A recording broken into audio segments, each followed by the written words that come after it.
प्यारे बच्चों नमस्कार। आज हम करेंगे डीओई की वर्कशीट 18 जो आपके पाठ परमाणु तथा अणु से ली गई है। और आज हम पढ़ेंगे मोलर द्रव्यमान।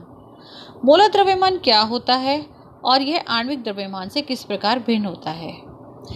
एक पदार्थ की मात्रा उसके द्रव्यमान की अपेक्षा उसके अणुओं तथा परमाणुओं की संख्या के आधार पर जानना अधिक सुविधाजनक होता है। मतलब किसी भी पदार्थ की मात्रा को यदि हम उसके परमाणु अथवा अणुओं की संख्या के आधार पर निकालें तो वह ज़्यादा आसान है।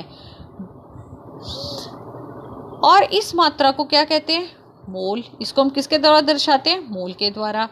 इस प्रकार एक मोल पदार्थ के द्रव्यमान को मोल द्रव्यमान कहते हैं, जो उसके सापेक्ष परमाणु एवं अणु द्रव्यमान के बराबर होता है। इसमें केवल संख्यात्मक मान के साथ इकाई मतलब U के स्थान पर क्या लिख दिया जाता है? ग्राम लिख दिया जाता है। और मोलर द्रव्यमान को ग्राम परमाणु और अणु द्रव्यमान भी कहते हैं।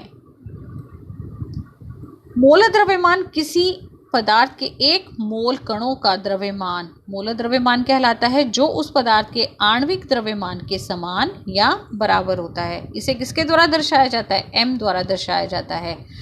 मोलर द्रव्यमान एक मोल पदार्थ कणों मतलब 6.022 गुणा 10⁻23 का द्रव्यमान किसके बराबर है? कणों के आणविक द्रव्यमान के बराबर है, जो किसमें है? ग्राम में है।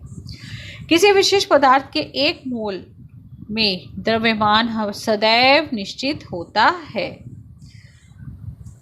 मोलों की संख्या और मोलर द्रव्यमान में क्या संबंध होता है? मोलों की संख्या हमेशा दिया गया द्रव्यमान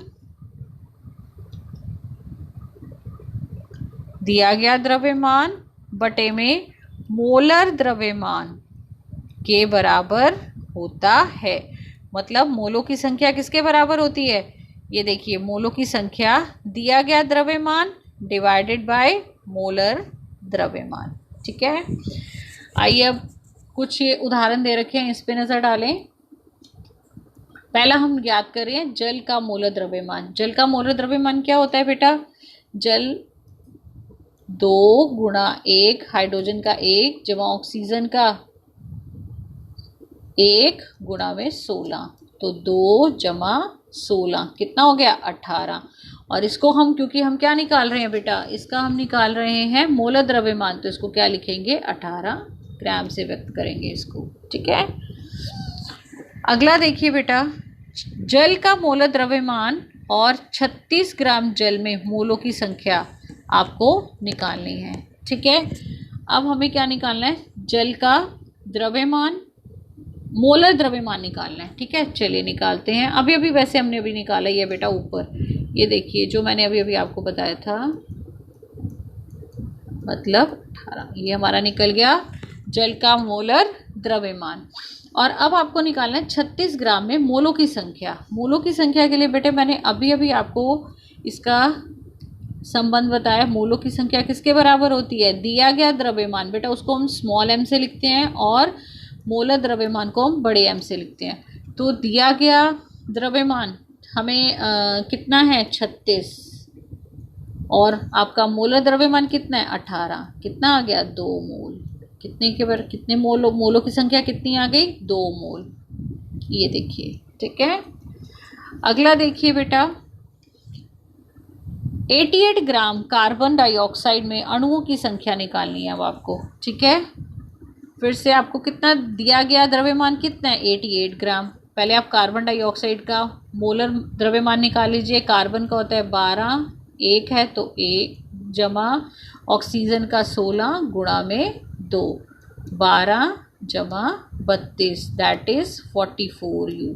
ठीक है, और आपको मोलर लेना है तो आप लेंगे ग्राम में, मोलर द्रव्यमान लेना है तो ग्राम में। ठीक है, तो आपके पास ये कितना आ गया? कार्बन डाइऑक्साइड का मोलर द्रव्यमान 44 ग्राम।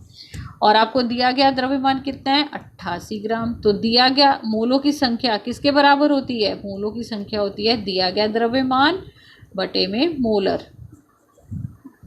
मोलों की संख्या दिया गया द्रव्यमान बटे में मोलर द्रव्यमान। तो ये कितना आ जाएगा बेटा?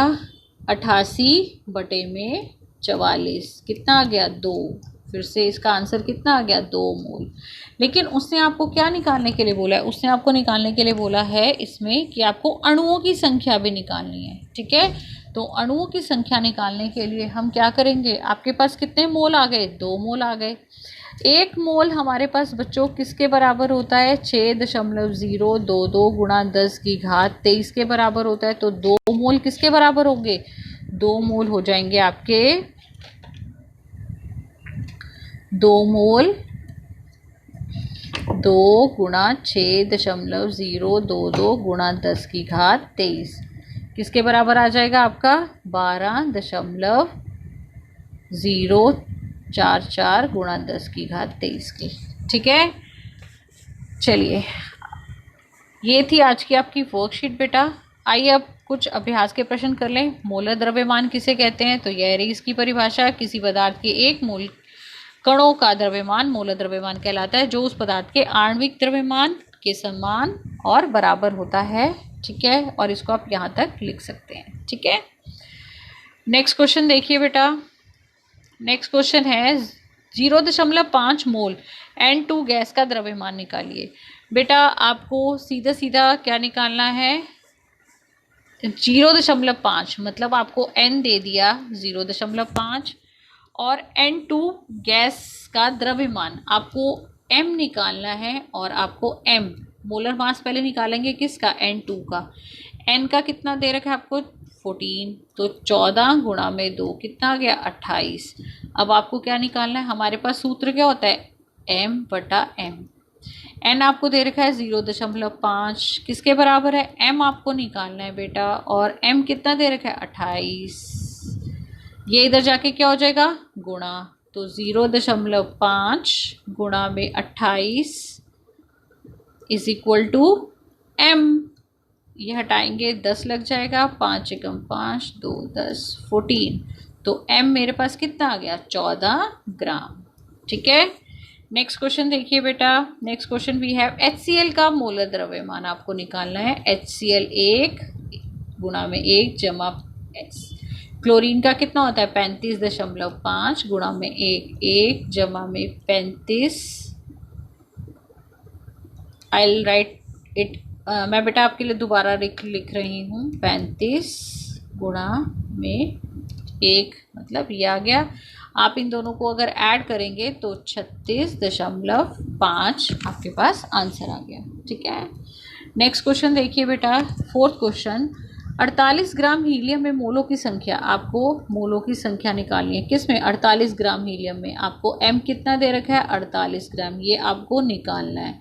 और M कितना है हीलियम का दे रखा है आपको परमाणु द्रव्यमान 4।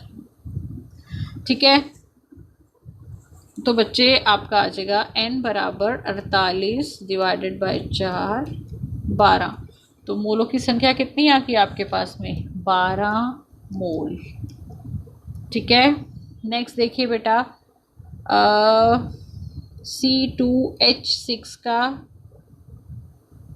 मोलर द्रव्यमान आपको निकालना है। फिर से वही 12 गुणा में 2 जमा हाइड्रोजन 1 गुणा में 6, 12 दूनी 24 जमा 6 कितना आ गया 30।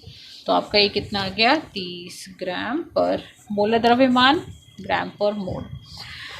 तो बेटा ये थी आज की आपकी वर्कशीट। उम्मीद करती हूँ आपको बहुत अच्छे से समझ आई होगी। अगर बहुत अच्छे से समझ आई है तो इसको शेयर भी कीजिए, लाइक कीजिए और चैनल को सब्सक्राइब करें। थैंक यू बेटा।